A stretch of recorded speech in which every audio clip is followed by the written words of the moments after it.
தேவனே நான் ஓமதண்டையில் இன்னும் நெருங்கி சேர்வதே என் ஆவல் பூமியில். மார்க்கு சுவிசேஷம் 11:25 வாசிங்க பார்க்கிறோம். நீங்கள் நின்று ஜெபம் பண்ணும்போது ஒருவன் பேரில் உங்களுக்கு யாதொரு குறை உண்டாயிருக்குமானா பரலோகத்தில் இருக்கிற உங்கள் பிதா உங்கள் தப்பிதங்களை உங்களுக்கு மன்னிக்கும்படி அந்த குறையை அவனுக்கு மன்னியுங்கள். நின்று ஜெபம் பண்ணும்போது என்றால் ஆலயத்தில் வந்து ஜெபிக்கிற ஜெபம். ஆலயத்தில் நமக்கு ஜெப நேரத்தை கர்த்தர் ஒதுக்கி தரும் பொழுது அதை வந்து நீங்கள் அப்படி ஆலயத்தில் ஜெபம் பண்ணி ஆண்டவரை கனம் பண்ணினால் கர்த்தர் உங்களை கைவிடவே மாட்டார்.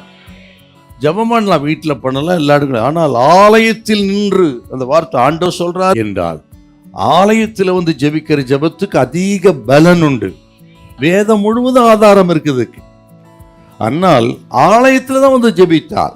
1 சாமுவேல் 1:11 சீலோவில் இருக்கிற தேவனுடைய சமூகத்திலே ஆசரிப்பு கூடாரத்துக்கு வந்து அவள் மனம் கசந்து அழுதாள். இந்த ஜபத்துக்கு தாங்க உடனே பதில் கொடுத்தார். 18 வாசி பாருங்க. அதன் பிறகு அவள் துக்கமுகமாகவே இருக்கவில்லை. ஆலயத்தில் வந்து ஜெபிக்கிற தேவ ஜனத்தை ஒரு நாளும் கைவிடவே மாட்டார். அப்படி ஆண் குழந்தை கூட அந்த ஆண் குழந்தைக்கு தான் சாமுவேல் என்று பெயரிட்டார். சாமுவேல் அப்படின்னாவே அதுக்கு அர்த்தம் என்னன்னா தேவனால் கேட்கப்பட்டது அப்படின்னு அர்த்தங்க. பார்த்தீங்களா? அப்போ ஆலயத்தில் வந்து ஜெபிக்கும் பொழுது அவர் கண்கள் திறந்திருக்கிறது, செவிகள் திறந்திருக்கிறது, தேவன் கேட்கிறார்.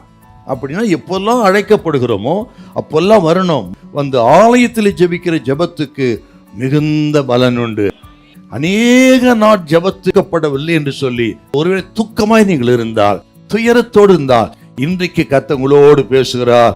உங்கள் வேண்டுதலை கர்த்தர் கேட்டார். அதோடு கூட மன்னிப்பின் ஜெபம். அதான் அப்பா சொன்னார், நீங்கள் நின்று ஜெபம் பண்ணும்போது ஒரு பேர் உங்களுக்கு குறை உண்டானால் மன்னியுங்கள்.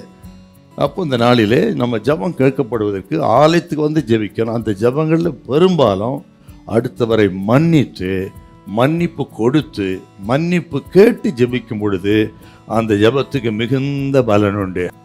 இப்போ ஜெபம் தான் நமக்கு ஆசீர்வாதம். குடும்பத்துக்கு ஆசீர்வாதம், பட்டணத்துக்கு ஆசீர்வாதம், தேசத்துக்கு ஆசீர்வாதம் ஜெபமே.